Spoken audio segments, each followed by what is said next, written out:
kita memulai ibadah, mari bersama-sama kita berkatakan dengan iman Mazmur 91 sebagai doa kita.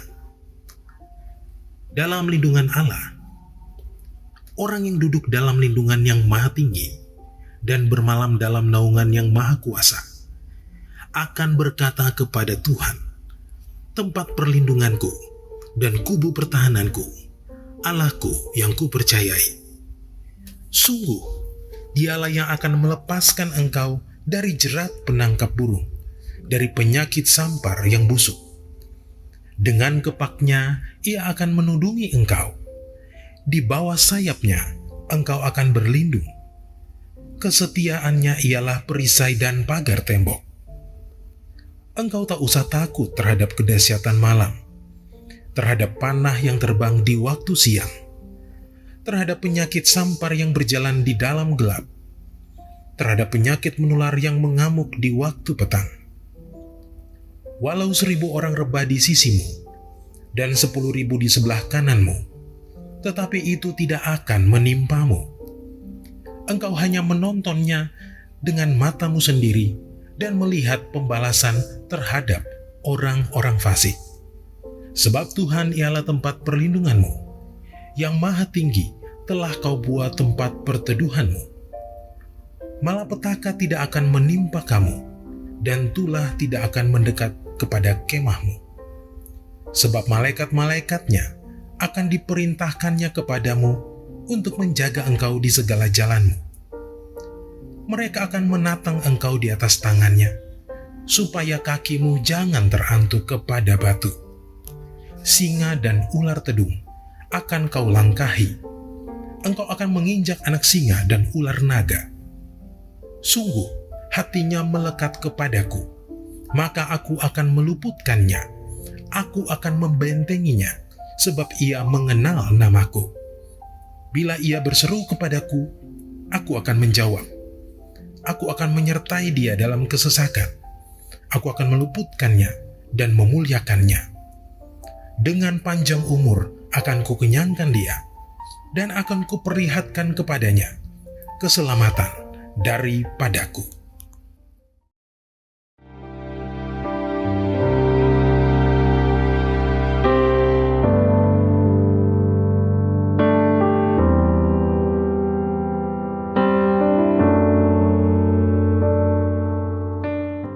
Mari sama-sama kita berikan kemuliaan yang terbaik bagi Tuhan Yesus yang baik. Sama-sama sorakan haleluya.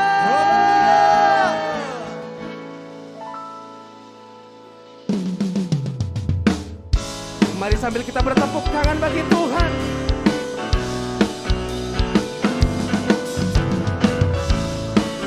Kami akan nyanyikan kebaikan-Mu dalam hidup kami, Tuhan Yesus. Tiada berkesudahan kasih setia-Mu Tuhan, selalu baru rahmat-Mu bagiku. Hari berganti hari, tetap kulihat kasih-Mu, tak pernah berakhir hidupku. Yang percaya Tuhan Yesus baik, sama-sama katakan. Sungguh amat baik untuk selama-lamanya. Tuhan Yesus baik, Tuhan Yesus Tuhan Yesus baik. baik. Sungguh amat baik untuk selama-lamanya. Tuhan Yesus baik. Dan kami akan terus menyanyikan kebaikan-Mu dalam hidup kami, ya Tuhan. Mari yang wanita saja katakan pujian ini. Come on, sing. Tiada berkesudahan kasih setia-Mu Tuhan, selalu baru rahmat-Mu bagiku. Gantian yang pria katakan. Hari berganti hari, tetap kulihat kasih-Mu, tak pernah berakhir di hidupku. Sama-sama nyanyikan bagi Tuhan. Come on.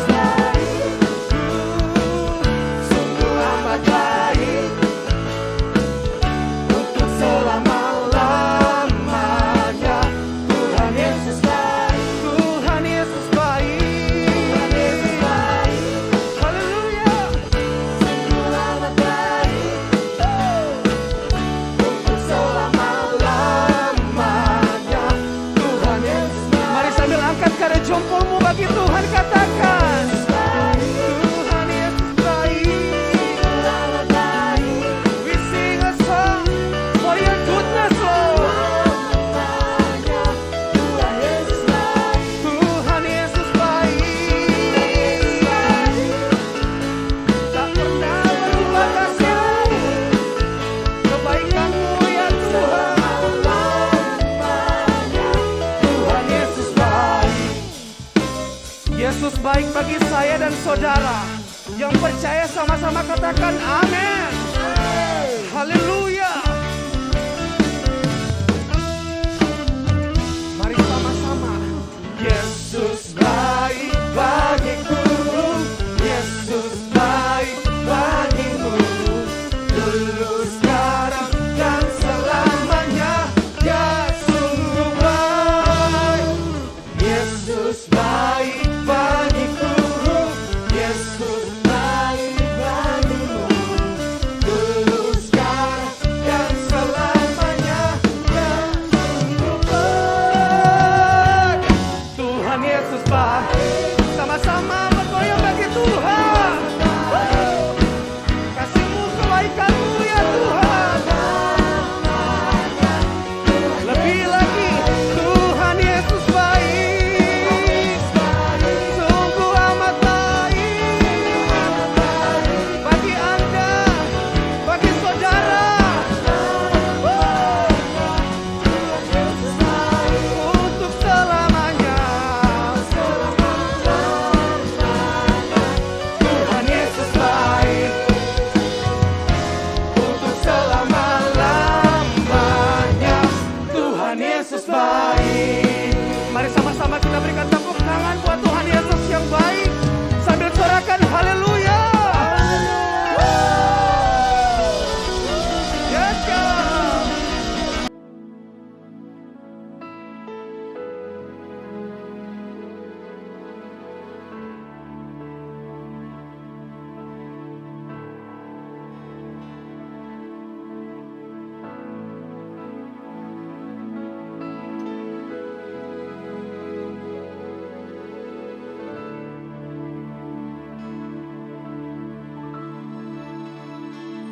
Ku cinta Kau, rahmat-Mu nyata bagiku, hidupku di dalam tangan-Mu. Sejak pagi ku terbangun sampai ku terbaring, ku nyanyi kebaikan-Mu Tuhan. Sepanjang hidupku Kau setia, sepanjang hidupku Kau sangat baik. Nafasku memuliakan-Mu, ku nyanyi kebaikan-Mu Tuhan.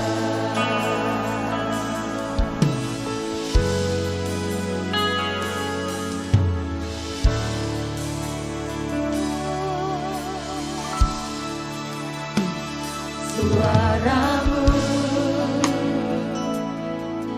tuntunku lewati api, dalam gelap Kau ada bagiku.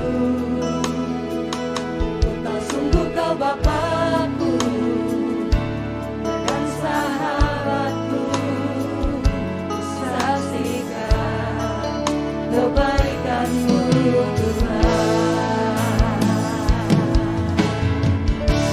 Sepanjang hidupku Kau setia, sepanjang hidupku Kau sangat baik. Nafasku memuliakan-Mu, ku nyanyi kebaikan-Mu Tuhan. Sepanjang hidupku, sepanjang hidupku Kau setia,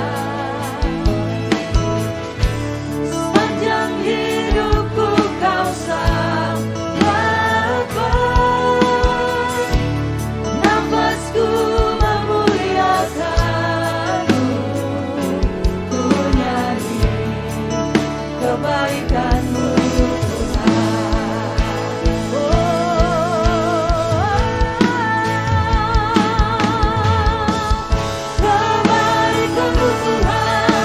Berkati hidupku, kebaikan-Mu Tuhan, sertai langkahku. Aku berserah akan menyembah hidupku bagimu. Kebaikan-Mu Tuhan, berkati hidupku. Kebaikan-Mu Tuhan, berkati hidupku. Kebaikan-Mu Tuhan, sertai langkahku. Aku berserah akan menyembah hidupku bagimu. Kebaikan-Mu Tuhan, berkati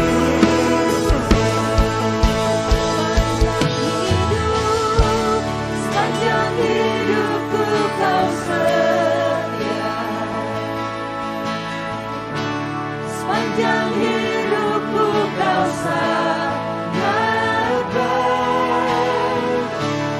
Nafasku memuliakan-Mu, ku nyanyi kebaikan-Mu Tuhan. Sepanjang hidupku Kau setia, sepanjang hidupku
of the goodness of God. All my life you have been faithful. All my life you have been so, so good. With every breath that I am able, oh, I will sing of the goodness of God. All my life you have been faithful. All my life you have been so, so good. With every breath that I am able, oh, I will sing of the goodness of God. Sekali lagi katakan, all my life you have been faithful. All my life you have been faithful. All my life you have been so, so good. With every breath that I am able, oh, I will sing of the goodness of God. Oh, I will sing of the goodness of God. Oh, I will sing of the goodness of God.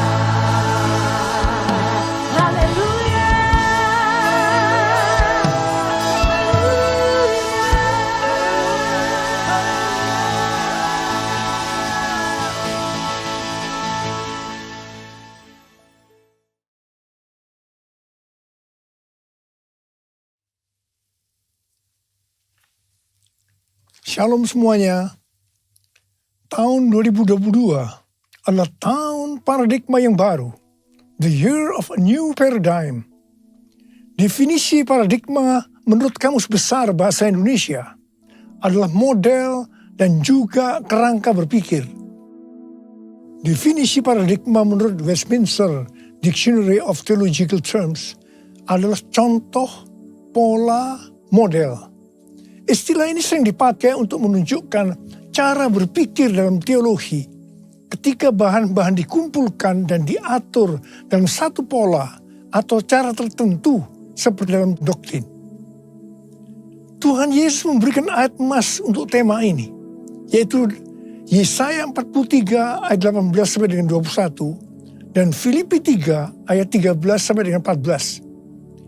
Melalui ayat-ayat ini, Tuhan menuntun kita untuk memasuki tahun 2022 yang disebutkan sebagai tahun paradigma yang baru. Yesaya 43 ayat 18 dan 19 berkata, firman-Nya, janganlah ingat-ingat hal-hal yang dahulu, dan janganlah perhatikan hal-hal yang dari zaman purbakala. Lihat, aku hendak membuat sesuatu yang baru, yang sekarang sudah tumbuh. Belumkah kamu mengetahuinya? Ya, aku hendak membuat jalan di padang gurun dan sungai-sungai di padang belantara. Kalau kita melihat ayat-ayat sebelumnya, maka di situ Tuhan mengingatkan kepada bangsa Israel bahwa dulu mereka ditolong dari kejaran Firaun beserta pasukannya dengan mengubur mereka di Laut Merah. Tetapi sekarang, untuk membebaskan bangsa Israel dari Babel, Tuhan memakai cara yang lain, yang tidak sama dengan yang dulu dia lakukan. Tuhan berkata, janganlah ingat-ingat hal-hal yang dahulu. Janganlah perhatikan hal-hal yang dari zaman purbakala. Sekarang Tuhan membuat sesuatu dengan cara membuat jalan di padang gurun dan sungai-sungai di padang belantara, yang merupakan sesuatu yang mustahil dilakukan oleh manusia di zaman itu. Tetapi bagi Tuhan tidak ada yang mustahil. Katakan amin. Inilah yang disebut dengan paradigma yang baru. Sekarang Tuhan berbicara kepada kita semua bahwa memasuki tahun 2022, Tuhan akan menolong dan membebaskan kita dari masalah-masalah yang terjadi dalam seluruh aspek kehidupan kita. Apakah itu sakit penyakit, keluarga, pelayanan, bisnis, sekolah, masa depan, dan lain-lain dengan cara yang baru atau paradigma yang baru. Kita akan mengalami seperti yang terdapat dalam 1 Korintus 2 ayat 9 yang berkata, tetapi seperti ada tertulis, apa yang tidak pernah dilihat oleh mata, dan tidak pernah didengar oleh telinga, dan yang tidak pernah timbul dalam hati manusia, semua yang disediakan Allah untuk mereka yang mengasihi Dia. Ada 3 hal yang harus diperhatikan dalam memasuki tahun paradigma yang baru ini. Yang pertama, paradigma adalah inisiatif dari Tuhan sendiri yang perlu diresponi oleh umatnya. Ada bagian yang Tuhan perbuat dan ada bagian yang umatnya yang harus lakukan. Yang kedua, bagian Tuhan yaitu membuat sesuatu yang baru. Yang ketiga, bagian umat Tuhan yaitu melihat, mengetahui, dan menerima yang Tuhan buat. Bagaimana supaya kita mempunyai pola pikir paradigma yang baru? Yaitu melalui firman Tuhan dan Roh Kudus. Bukan kebetulan, sebelum memasuki tahun 2022, maka tema tahun 2021 adalah tahun integritas. Jadi hanya orang yang berintegritas atau yang menjadi serupa dengan gambar Yesus yang akan bisa mengerti dan meresponi dengan benar paradigma yang baru ini. Karena itu, kita harus melakukan seperti yang tertulis dalam 1 Yohanes 2 ayat 6. Bahwa kita yang percaya kepada Tuhan Yesus harus hidup sama seperti Kristus telah hidup. Karena kita telah hidup sama seperti Kristus telah hidup, maka kita akan menjadi serupa dengan gambarnya. Ku mau sepertimu Yesus, disempurnakan selalu dalam setiap jalanku, memuliakan namamu, memuliakan namamu, memuliakan namamu.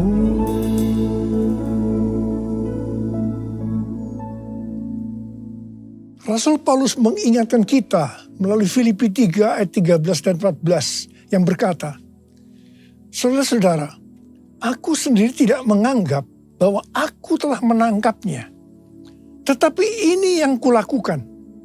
Aku melupakan apa yang telah di belakangku dan mengarahkan diri kepada apa yang di hadapanku dan berlari-lari kepada tujuan untuk memperoleh hadiah, yaitu panggilan surgawi dari Allah dalam Kristus Yesus. Kalau kita melihat ayat-ayat sebelumnya, di situ Rasul Paulus bersaksi bagaimana dia mengalami perubahan paradigma terkait dengan masa lalunya adalah karena pengenalannya akan Kristus Yesus. Jadi orang yang berjumpa dengan Tuhan Yesus seharusnya mengalami perubahan paradigma. Artinya memiliki paradigma yang baru. Setelah Rasul Paulus mengalami paradigma yang baru karena dia mengenal Tuhan Yesus, maka sesuai dengan Filipi 3 ayat 13 dan 14 tadi, maka Rasul Paulus melupakan apa yang telah di belakangnya.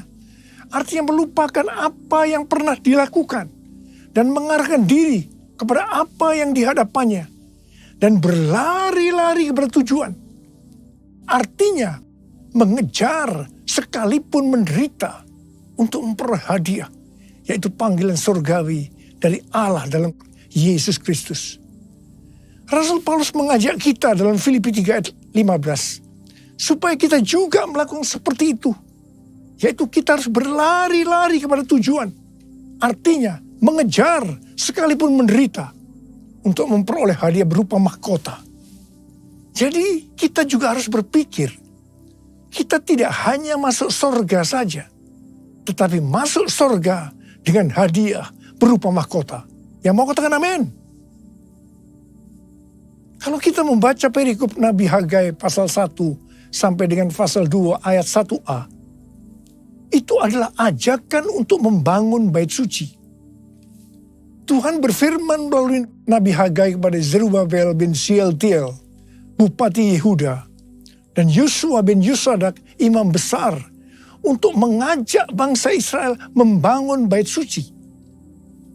Tuhan menegur bangsa Israel karena mereka hanya sibuk membangun rumahnya sendiri. Tetapi rumah Tuhan tidak dibangun dan tetap menjadi reruntuhan.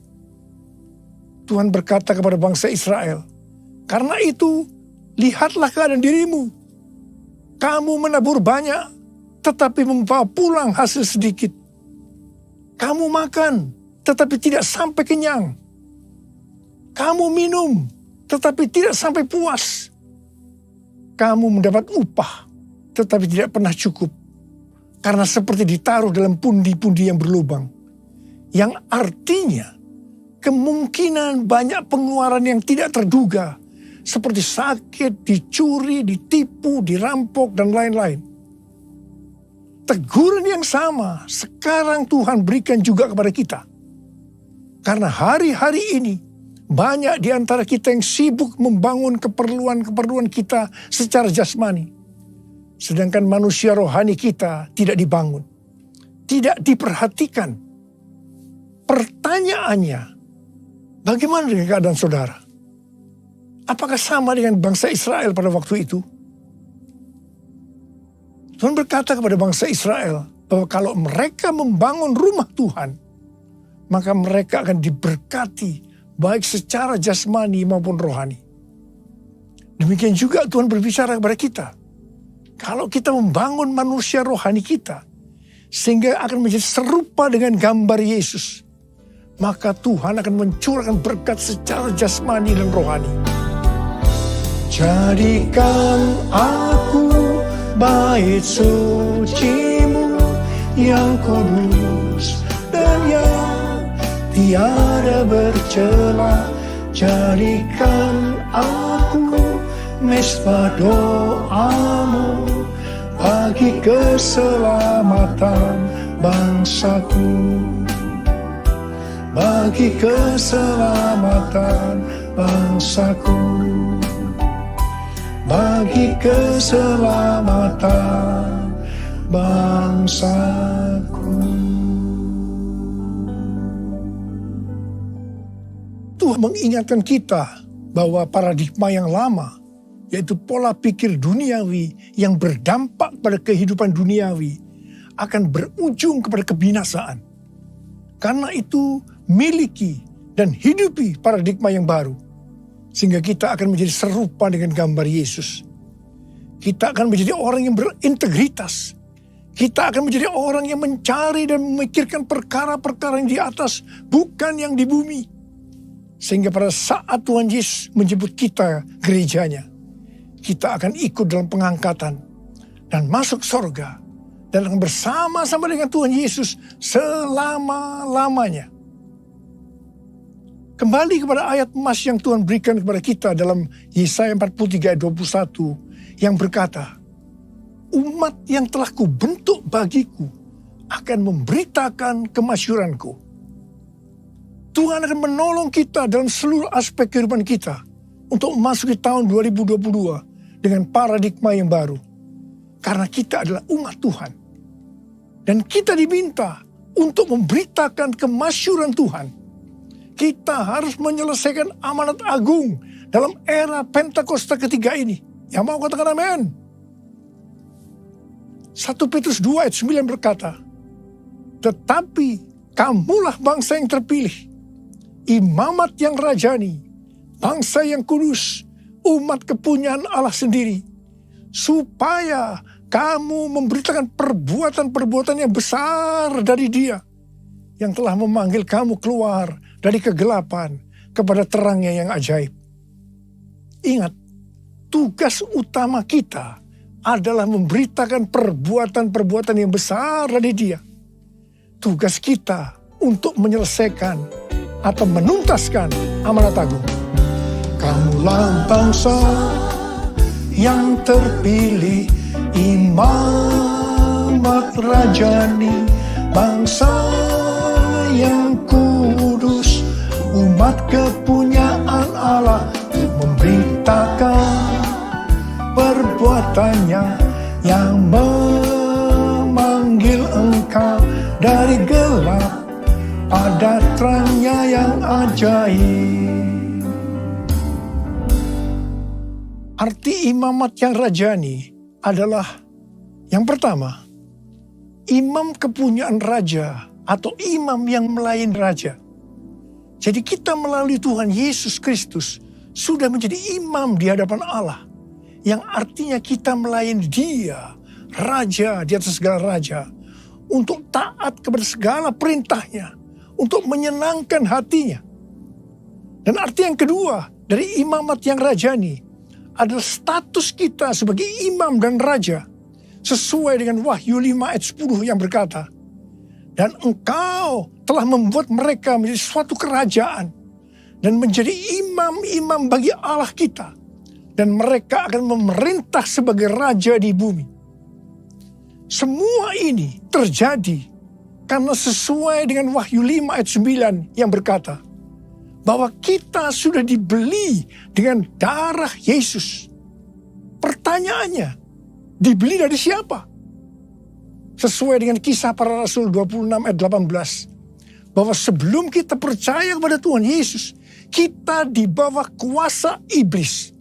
Jadi kita dibeli dengan darah Yesus dari tangan iblis. Ingat, kita adalah milik Tuhan Yesus. Kita sudah dibeli dengan harga yang mahal, yaitu darah Tuhan Yesus. Setelah itu, Tuhan Yesus membuat kita menjadi suatu kerajaan. Dan kita menjadi imam bagi Allah kita. Dan memerintah sebagai raja di bumi. Memerintah sebagai raja di bumi itu artinya, yang pertama, menyatakan kuasa roh Allah seperti yang dilakukan oleh Tuhan Yesus dan mengusir setan, melenyapkan penyakit, menghardik badai. Jadi kita diberikan kuasa untuk melakukan hal-hal itu. Yang kedua, memerintah sebagai raja di bumi. Itu artinya menyatakan kehendak Allah dengan memberitakan keselamatan dan pengampunan dosa.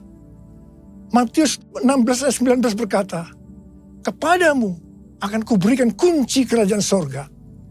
Apa yang kau ikat di dunia ini akan terikat di sorga. Dan apa yang kau lepaskan di dunia ini akan terlepas di sorga. Dan yang ketiga, memerintah sebagai raja di bumi itu artinya memerintah sebagai raja di bumi bersama Kristus dalam kerajaan 1000 tahun. Wahyu 20 ayat 6 berkata, berbahagia dan kuduslah ia yang mendapat bagian dalam kebangkitan pertama. Kematian yang kedua tidak berkuasa lagi atas mereka. Tetapi mereka menjadi imam-imam Allah dan Kristus. Dan mereka akan memerintah sebagai raja bersama-sama dengan Dia 1000 tahun lamanya. Haleluya! Mungkin ada di antara kita yang tidak sadar betapa dahsyat kuasa yang Tuhan berikan kepada kita. Mungkin ada di antara kita yang hidupnya selalu dalam kekalahan. Mungkin dalam masa pandemi ini terlalu banyak masalah-masalah yang kita hadapi. Sehingga ada yang tawar hati. Dan Tuhan ingatkan kepada kita dalam Amsal 24 ayat 10 yang berkata, jika engkau tawar hati pada masa kesesakan, kecillah kekuatanmu. Bangkitlah dan ingatlah bahwa kita adalah imamat yang rajani. Yang artinya kita adalah imam-imam bagi Allah kita. Dan kita memerintah sebagai raja di bumi ini. Kita harus senantiasa hidup dalam kemenangan. Haleluya! Taruh tangan kanan saudara di dada saudara. Katakan bersama saya. Akulah bangsa yang terpilih, imamat rajani, bangsa yang kudus, umat kepunyaan Allah, untuk memberitakan perbuatannya yang memanggil aku dari gelap pada terangnya yang ajaib. Haleluya. Memasuki tahun 2022, saya katakan bahwa persembahan sulung adalah paradigma yang baru untuk memberkati umatnya, yaitu saudara dan saya. Kalau saudara percaya, katakan amin. Amsal 3 ayat 9 dan 10 berkata, muliakanlah Tuhan dengan hartamu dan dengan hasil pertama dari segala penghasilanmu. Maka lumbung-lumbungmu akan diisi penuh sampai melimpah, limpah, limpah. Dan bejana pemerahanmu akan meluap dengan air buah anggurnya. Persembahan sulung untuk tahun 2022 adalah seluruh penghasilan yang didapatkan pada bulan Januari 2022 dan diberikan pada bulan Februari tahun 2022. Dan ini sudah kita lakukan lebih dari 10 tahun. Persembahan sulung adalah hasil pertama yang merupakan hasil terbaik secara kualitas dan kuantitas. Hasil pertama dari gaji kita, bukan sisa-sisa. Ini merupakan referensi dari catatan Amsal 3 ayat 9 dan 10 dari The Apologetics Study Bible dan catatan Alkitab Penuntun Hidup Berkelimpahan seri Life Application Study Bible versi Injili. Dalam Alkitab, Tuhan Yesus sendiri yang menyinggung tentang memberikan persembahan dari seluruh penghasilan dari seorang janda miskin dalam Markus 12 ayat 41 sampai 44. Di sini Tuhan Yesus berkata kepada murid-muridnya, aku berkata kepadamu, sesungguhnya janda miskin ini memberi lebih banyak daripada semua orang yang memasukkan uang ke dalam peti persembahan. Sebab mereka semua memberi dari kelimpahannya. Tetapi janda ini memberi dari kekurangannya. Semua yang ada padanya, yaitu seluruh nafkahnya. Di sini Tuhan Yesus tidak melihat besarnya jumlah persembahan, tetapi melihat berapa persen dari penghasilan yang dipersembahkannya. Janda miskin ini justru memberikan seluruh penghasilannya. Persembahan ini adalah persembahan yang terbaik. Tuhan Yesus memberikan yang terbaik kepada kita, yaitu nyawanya. Karena itu, kita harus memberikan persembahan yang terbaik buat Tuhan Yesus. Memang, persembahan sulung ini bukan satu paksaan, tetapi merupakan ekspresi ucapan syukur atas kasih, berkat, penyertaan, dan pertolongan Tuhan. Akhirnya, uraian ini saya tutup dengan Amsal 11 ayat 24 dan 25 yang berkata, ada yang menyebar harta, tetapi bertambah kaya. Ada yang menghemat secara luar biasa, namun selalu berkekurangan. Siapa banyak memberi berkat, akan diberi kelimpahan. Siapa memberi minum, ia sendiri akan diberi minum. Saya berdoa agar setiap kita bisa memahami dan menghidupi paradigma yang baru. Mari saya ajak saudara untuk mengangkat tangan kita. Dan kita nyanyikan lagu ini bersama-sama. Aku percaya berkat-Mu atasku melimpah. Kebajikan, kemurahan selalu mengikutiku. Ku puji, ku sembah Kau Tuhan. Aku percaya Tuhan. Aku percaya berkat-Mu atasku melimpah. Kebajikan, kemurahan selalu mengikutiku. Ku puji, ku sembah Kau Tuhan. Ku puji, ku sembah Kau Tuhan. Ku puji, ku sembah Kau Yesus. mashallah kana matakara bara bara bara bara bara bara. Oh ya la la bara bara bara bara bara bara bara bara. Oh ya la bara bara. Oh ra ra bara bara bara bara bara bara bara bara bara. Ya Tuhan, ya Tuhan, kami memasuki tahun paradigma yang baru. Tuntun kami semua Tuhan, tuntun kami untuk bisa memahami dan menghidupi paradigma yang baru itu Tuhan. Berkat-Mu melimpah buat anak-anak-Mu, kami percaya Tuhan. Kami terima berkat-Mu, kami terima berkat-Mu, terima berkat Tuhan saat ini. Terima. Oh raba-raba. Oh raba-raba, terima kasih Tuhan. Ku puji, ku sembah Kau Tuhan. Ku puji, ku sembah Kau Tuhan.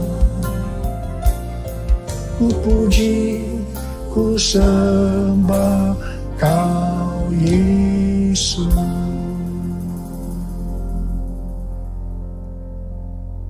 Mari saudara-saudara, kita akan masuk dalam perjamuan kudus. Kita akan mengingat ayat ini. Sebab setiap kali kamu makan roti ini dan minum cawan ini, kamu memberitakan kematian Tuhan sampai Ia datang. Perjamuan kudus adalah perjamuan Tuhan Yesus sendiri. Setiap kali kita masuk dalam perjamuan kudus, Tuhan Yesus selalu berkata, biarlah ini menjadi peringatan akan daku.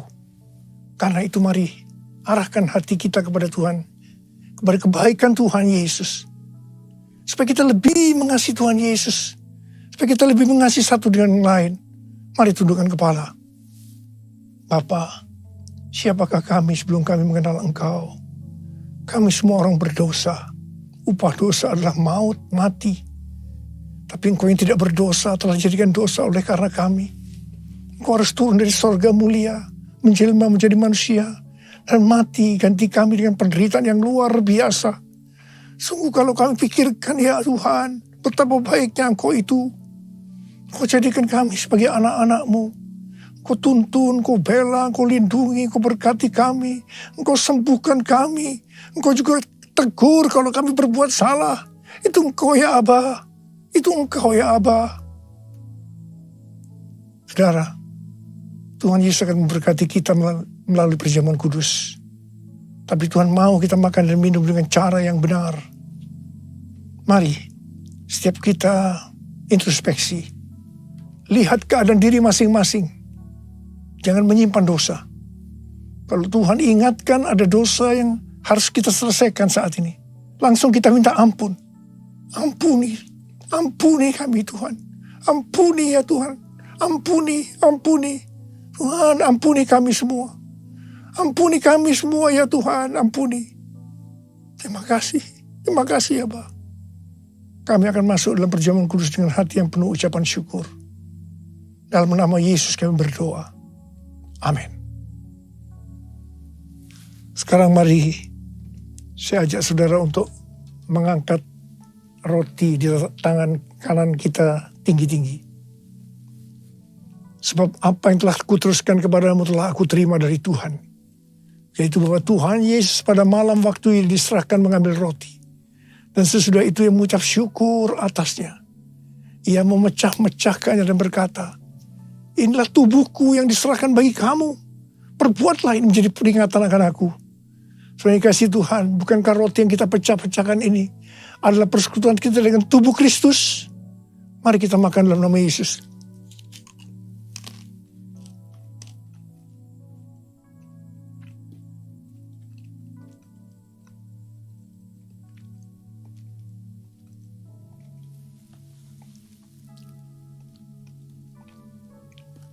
Angkat cawan di tangan kanan kita tinggi-tinggi. Demikian juga ia mengambil cawan sesudah makan. Lalu berkata, cawan ini adalah perjanjian baru yang dimeteraikan oleh darahku. Perbuatlah ini. Setiap kali kamu meminumnya menjadi peringatan akan aku. Saudara dikasih Tuhan.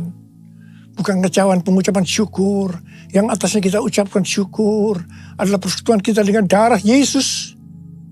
Mari kita minum dalam nama Yesus.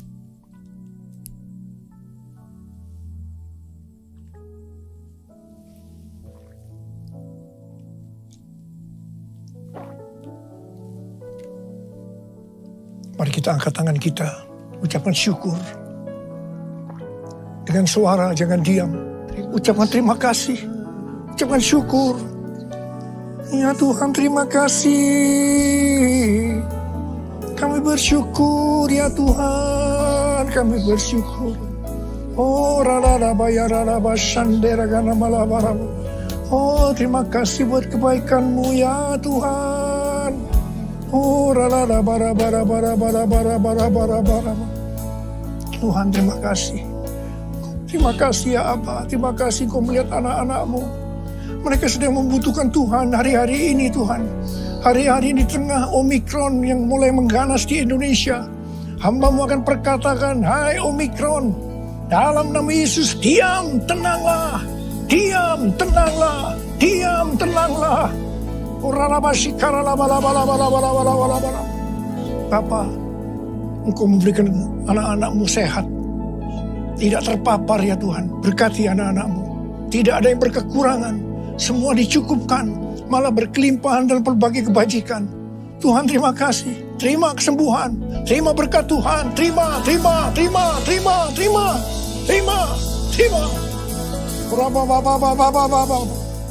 Terima kasih Yesusku. Terima kasih Yesusku. Puji syukur hanya bagi Tuhanku. Terima kasih Yesusku. Terima kasih Yesusku. Puji syukur hanya bagi Tuhanku. Terima kasih ya Tuhan. Terima kasih Yesusku. Terima kasih Yesusku. Puji syukur hanya bagi Tuhanku.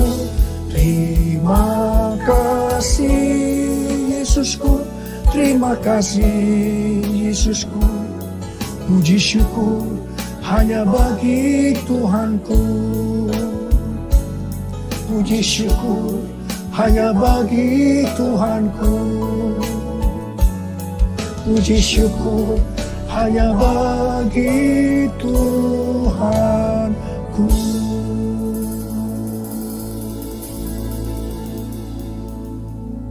Sekarang terimalah berkat Tuhan.